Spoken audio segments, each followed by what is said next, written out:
မင်္ဂလာပါခင်ဗျာသမင်းစားရအောင်။ဘာနဲ့စားမလဲဆိုတော့ဒီနေ့ကာကတဲ့နဲ့စားမယ်။ဒါကာကတဲ့အူဘောနော်။ကာကတဲ့အူ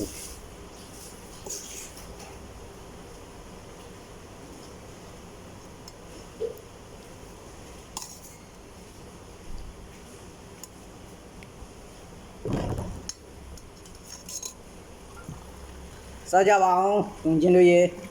ဟဲ့လေဒါကတော့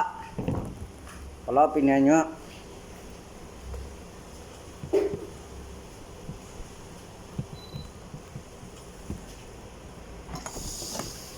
စားကြပါအောင်နော်သူစားရအောင်